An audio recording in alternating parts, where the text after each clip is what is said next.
Welcome to Snoozecast, the podcast designed to help you fall asleep. Find us on snoozecast.com and follow us on Instagram at Snoozecast to find behind-the-scenes content. If you enjoy our show, please write a review on the Apple Podcasts app. In doing so, you help new listeners find us and sleep better as well. Also, we very much enjoy reading them. This episode is brought to you by the sun's broad golden disk. Tonight, we'll read another excerpt from The Wind in the Willows by Kenneth Grahame, published in 1908. This story centers around 4 small animals: mole, rat, toad, and badger. Their stories take place in the countryside of Edwardian England. If you'd like to start with the first episode, it aired on March 22nd, 2021. To follow along easily in order, go to snoozecast.com/series. In the last episode, a crowd of chilly field mice sing a Christmas carol at the mole's front door, and Mole and Rat invite them in for some mulled ale and a spontaneous feast. When we start up now, it is summer.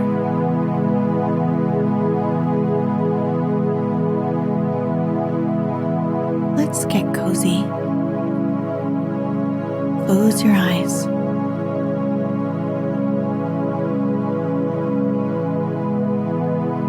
Relax your body into the softness of your bed.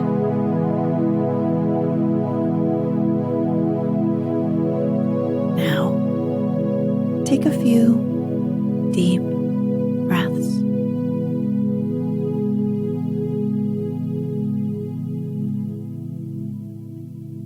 The willow wren was twittering his thin little song, hidden himself in the dark selvage of the riverbank. Though it was past 10 o'clock at night, the sky still clung to and retained some lingering skirts of light from the departed day, and the sullen heats of the torrid afternoon broke up and rolled away at the dispersing touch of the cool fingers of the short midsummer night. Mole lay stretched on the bank, still panting from the stress of the fierce day that had been cloudless from dawn to late sunset, and waited for his friend to return. He had been on the river with some companions, leaving the water rat free to keep an engagement of long standing with Otter, and he had come back to find the house dark and deserted, and no sign of Rat, who was doubtless keeping it up late with his old comrade. It was still too hot to think of staying indoors, so he lay on some cool dock leaves and thought over the past day and its doings, and how very good they all had been.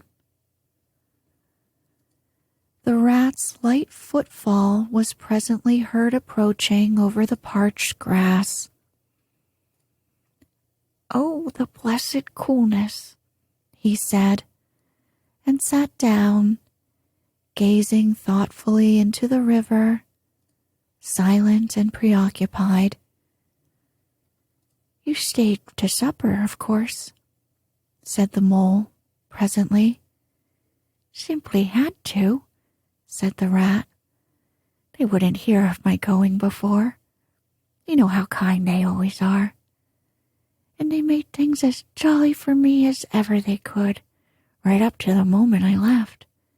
But I felt a brute all the time, as it was clear to me they were very unhappy, though they tried to hide it. Mole, I'm afraid they're in trouble. Little Portly is missing again, and you know what a lot his father thinks of him, though he never says much about it. "What, that child?" said the mole, lightly. "Well, suppose he is. Why worry about it? He's always straying off and getting lost, and turning up again. He's so adventurous. But no harm ever happens to him. Everybody hereabouts knows him and likes him, just as they do old Otter, and you may be sure some animal or other will come across him and bring him back again all right. Why, we found him ourselves, miles from home, and quite self-possessed and cheerful." "Yes, but this time it's more serious," said the rat gravely. "He's been missing for some days now, and the otters have hunted everywhere, high and low, without finding the slightest trace. And they've asked every animal, too, for miles around, and no one knows anything about him. Otter's evidently more anxious than he'll admit. Otter's not the fellow to be nervous about any son of his before it's time. He was going to spend the night watching by the ford. You know the place where the old ford used to be, in bygone days before they built the bridge?" "I know it well," said the mole. "But why should Otter choose to watch there?" "Well, it seems that it was there he gave Portly his first swimming lesson," continued the rat. "From that shallow, gravelly spit near the bank. And it was there he used to teach him fishing. And there young Portly caught his first fish, of which he was so very proud. The child loved the spot, and Otter thinks that if he came wandering back from wherever he is, if he is anywhere by this time, poor little chap, he might make for the ford he's so fond of. Or if he came across it, he'd remember it well, and stop there and play, perhaps. So Otter goes there every night and watches, on the chance, you know, just on the chance." They were silent for a time, both thinking of the same thing. The heart-sore animal, crouched by the ford, watching and waiting, the long night through, on the chance. "Well, well," said the rat presently, "I suppose we ought to be thinking about turning in." But he never offered to move. "Rat," said the mole, "I simply can't go and turn in, and go to sleep and do nothing, even though there doesn't seem to be anything to be done. We'll get the boat out and paddle upstream. The moon will be up in an hour or so, and then we will search as well as we can. Anyhow, it will be better than going to bed and doing nothing." "Just what I was thinking myself," said the rat. "It's not the sort of night for bed anyhow, and daybreak is not so very far off. And then we may pick up some news of him from early risers as we go along." They got out the boat, and the rat took the sculls, paddling with caution. Out in midstream, there was a clear, narrow track that faintly reflected the sky. But wherever shadows fell on the water from bank, bush, or tree, they were as solid to all appearance as the banks themselves, and the mole had to steer with judgment accordingly. Dark and deserted as it was, the night was full of small noises, song and chatter and rustling, telling of the busy little population who were up and about, plying their trades and vocations through the night till sunshine should fall on them at last and send them off to their well-earned repose. The water's own noises, too, were more apparent than by day. Its gurglings and cloops more unexpected and near at hand.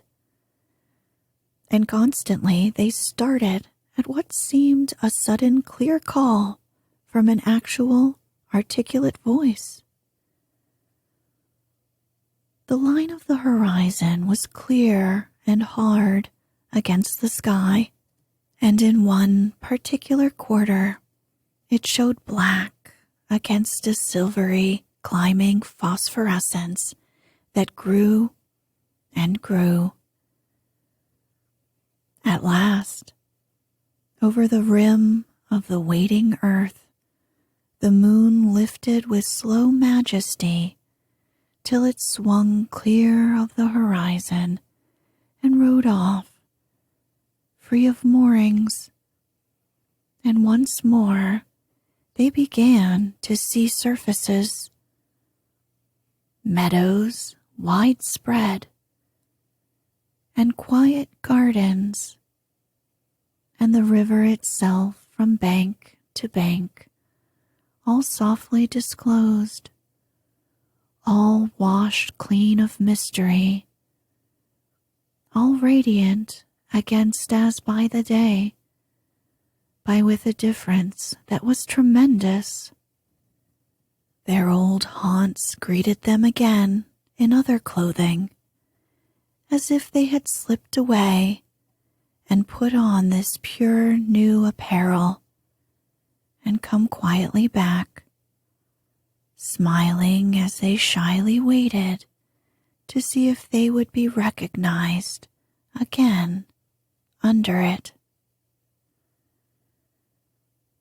Fastening their boat to a willow, the friends landed in this silent, silver kingdom and patiently explored the hedges, the hollow trees, the tunnels and runnels and their little culverts, the ditches and dry waterways.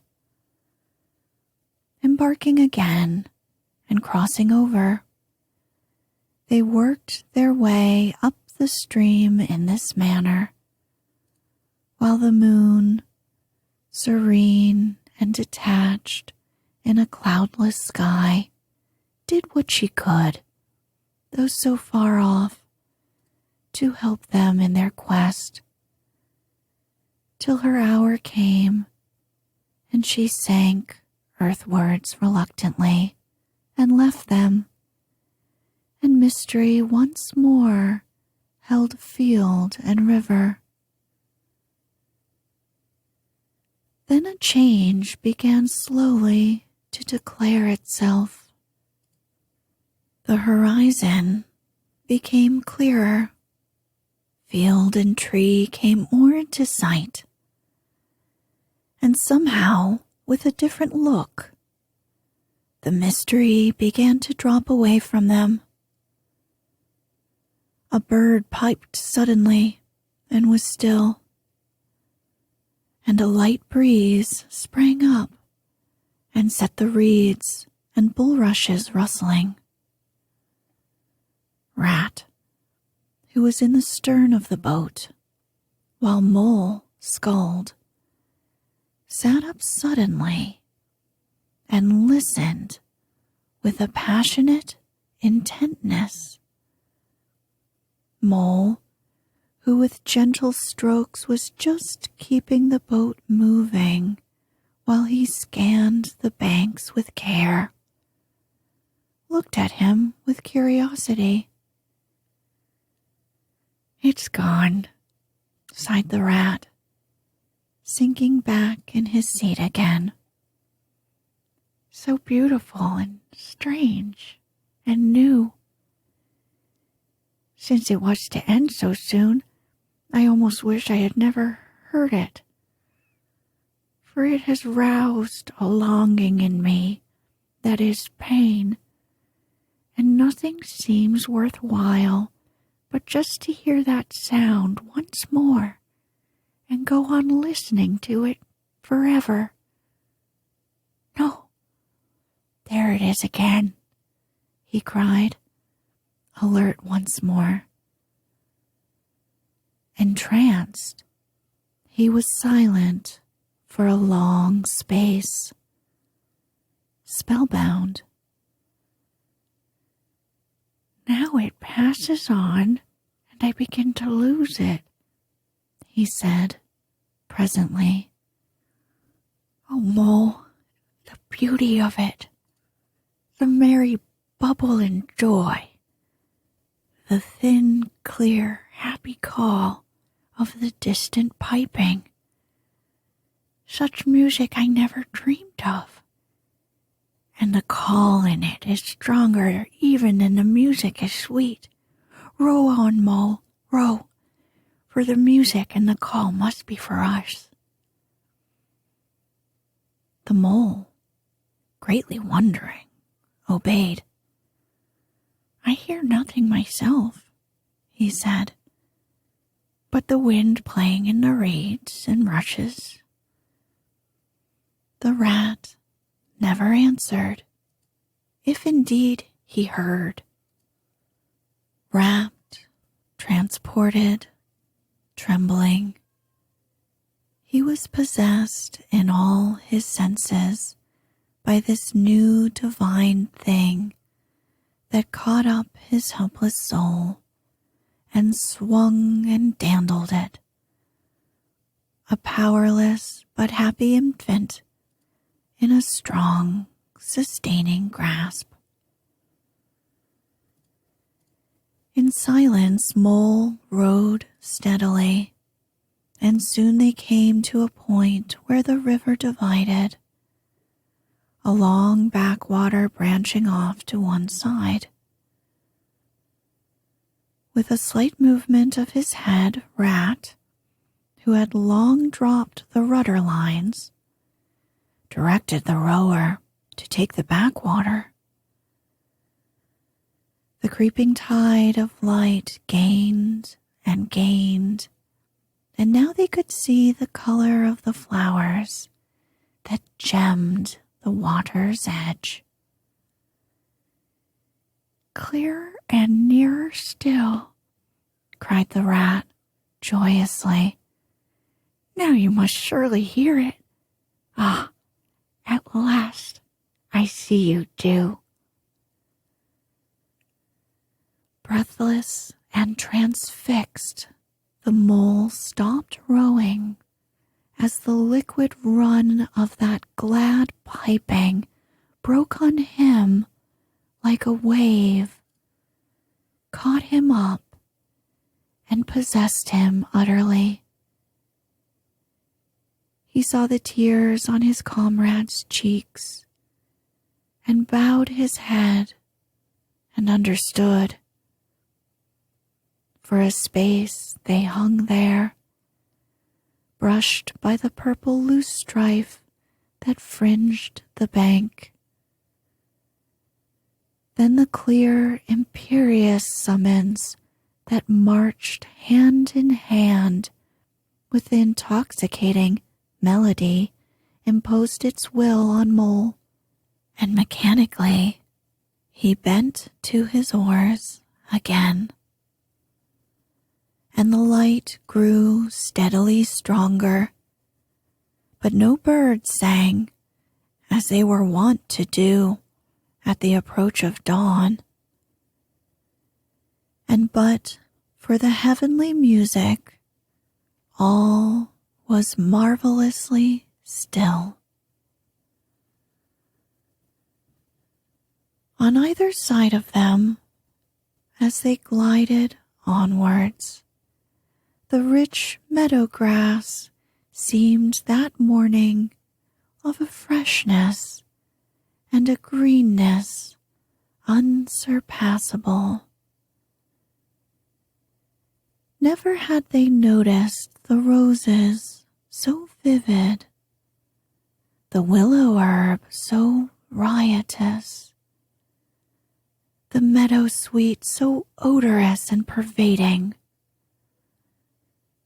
Then the murmur of the approaching weir began to hold the air, and they felt a consciousness that they were nearing the end, whatever it might be, that surely awaited their expedition.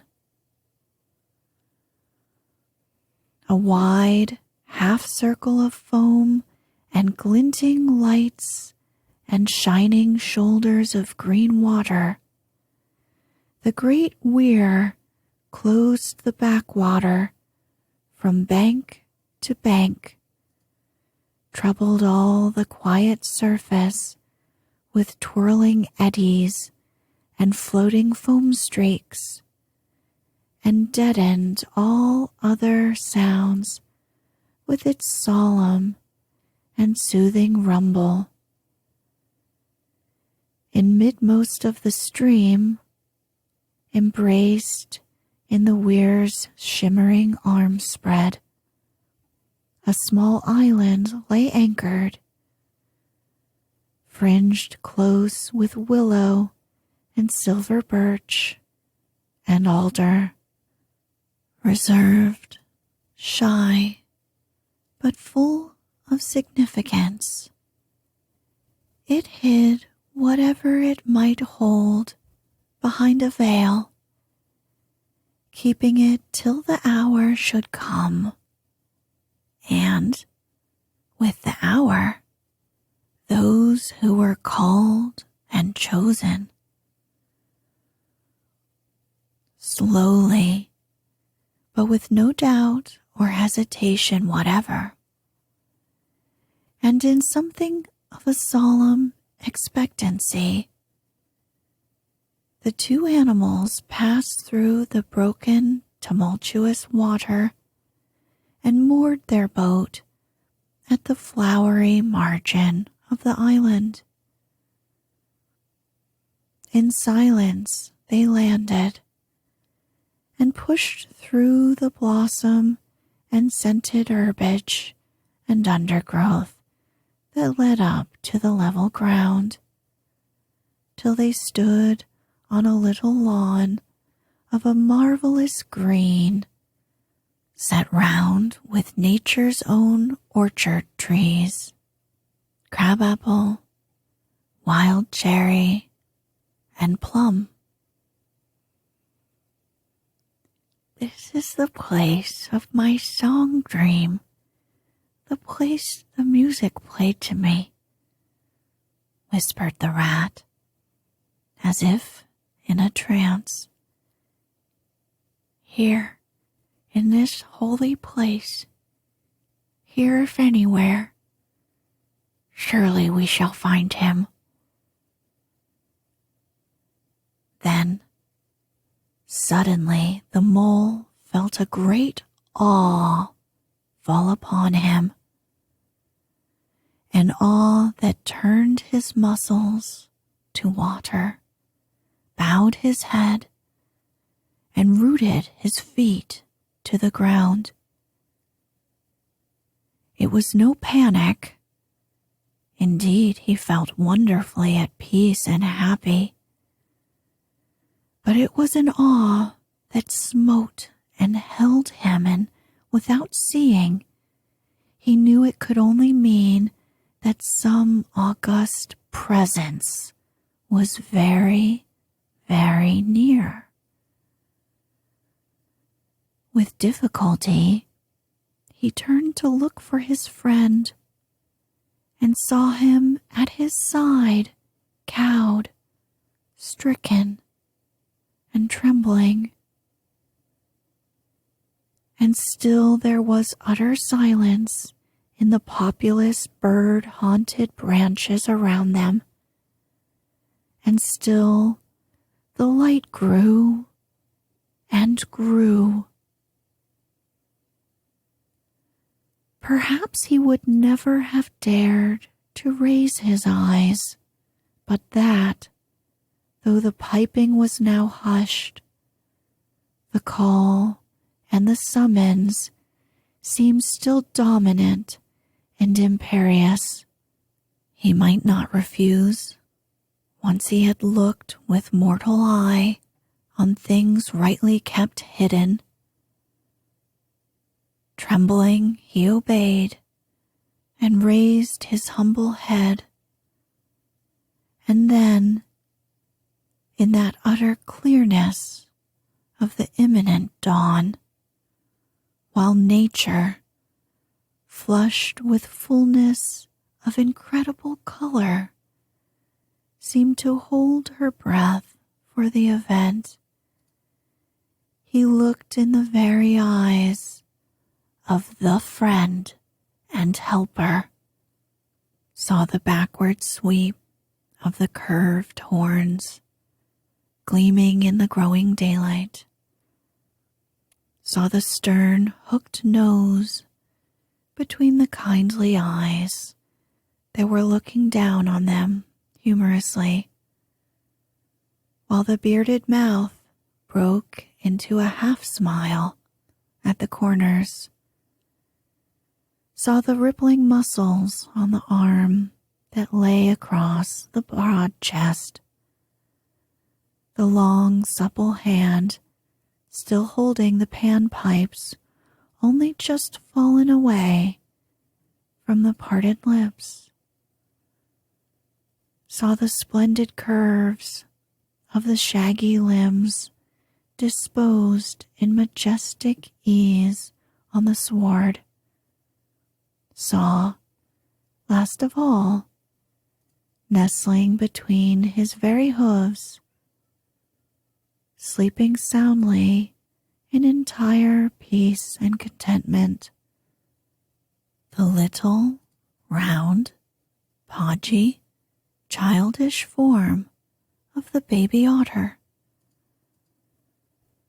All this he saw, for one moment breathless and intense, vivid on the morning sky, and still, as he looked, he lived, and still, as he lived, he wondered.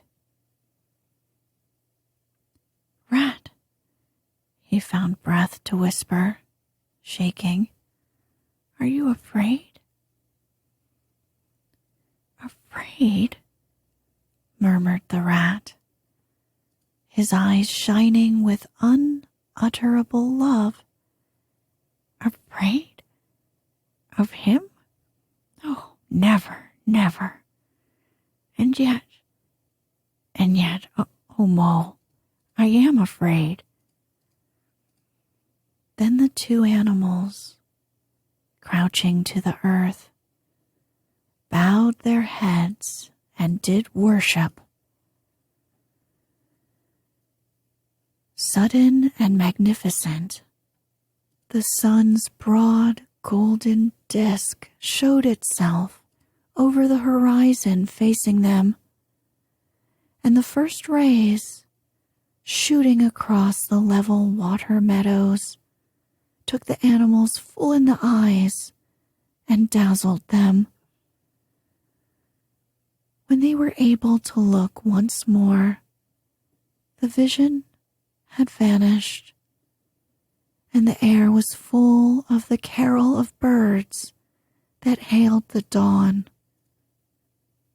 As they stared blankly in dumb misery deepening, as they slowly realized all they had seen and all they had lost, a capricious little breeze dancing up from the surface of the water tossed the aspens, shook the dewy roses, and blew lightly and caressingly in their faces.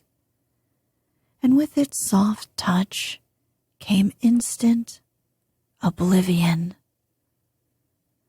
For this is the last, best gift that the kindly demigod is careful to bestow on those to whom he has revealed himself in their helping. The gift of forgetfulness, lest the remembrance should remain and grow, and overshadow mirth and pleasure, and the great haunting memory should spoil all the afterlives of little animals helped out of difficulties, in order that they should be happy and light-hearted as before. Mole rubbed his eyes and stared at Rat, who was looking about him in a puzzled sort of way. "I beg your pardon, what did you say, Rat?" he asked. "I think I was only remarking," said Rat slowly, "that this place is the right sort of place, and that here, if anywhere, we should find him. And look, why, there he is, the little fellow." And with a cry of delight, he ran towards the slumbering Portly.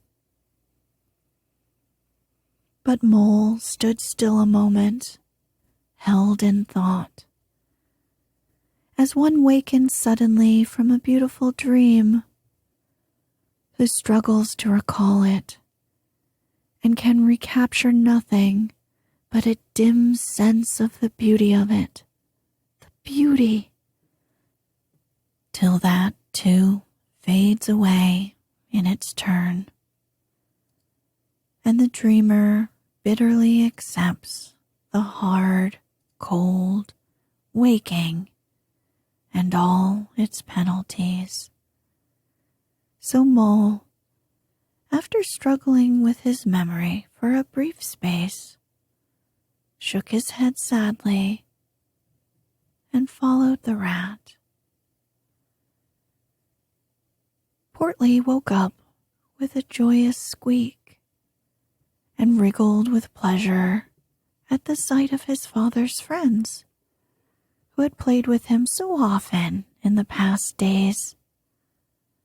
In a moment, however, his face grew blank, and he fell to hunting round in a circle with pleading whine, as a child that has fallen happily asleep in its nurse's arms and wakes to find itself alone and laid in a strange place, and searches corners and cupboards and runs from room to room, despair growing silently in its heart.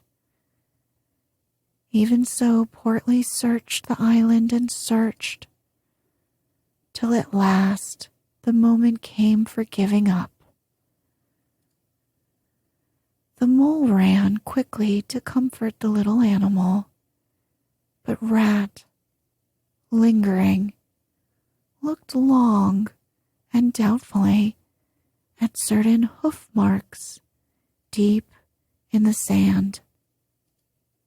"Some great animal has been here," he murmured slowly and thoughtfully, and stood musing, his mind strangely stirred. "Come along, Rat," called the Mole. "Think of poor Otter, waiting up there by the ford." Portly had soon been comforted by the promise of a treat, a jaunt on the river in Mr. Rat's real boat, and the two animals conducted him to the water's side, placed him securely between them in the bottom of the boat, and paddled off down the backwater. The sun was fully up by now, and hot on them. Birds sang lustily and without restraint, and flowers smiled and nodded from either bank. But somehow, so thought the animals, with less of richness and blaze of color than they seemed to remember seeing quite recently somewhere. They wondered where. The main river reached again. They turned the boat's head upstream, towards the point where they knew their friend was keeping his lonely vigil. As they drew near the familiar ford, the mole took the boat in to the bank, and they lifted Portly out and set him on his legs on the towpath, gave him his marching orders and a friendly farewell pat on the back, and shoved out into midstream. They watched the little animal as he waddled along the path, contentedly and with importance. Watched him till they saw his muzzle suddenly lift and his waddle break into a clumsy amble as he quickened his pace with shrill whines and wriggles of recognition. Looking up the river, they could see Otter start up, tense and rigid, from out of the shallows where he crouched in dumb patience, and could hear his amazed and joyous bark as he bounded up through the osiers onto the path. Then the mole, with a strong pull on one oar, swung the boat round and let the full stream bear them down again whither it would, their quest now happily ended. "I feel strangely tired, Rat," said the mole, leaning wearily over his oars as the boat drifted. "It's being up all night, you'll say, perhaps, but that's nothing. We do as much half the nights of the week at this time of year. No, I feel as if I had been through something terribly exciting, and it was just over, and yet nothing particular has happened. Or something very surprising and splendid and beautiful," murmured the rat, leaning back and closing his eyes. "I feel just as you do, Mole, simply dead tired, though not body tired. It's lucky we've got the stream with us to take us home. Isn't it jolly to feel the sun again, soaking into one's bones? And hark to the wind playing in the reeds.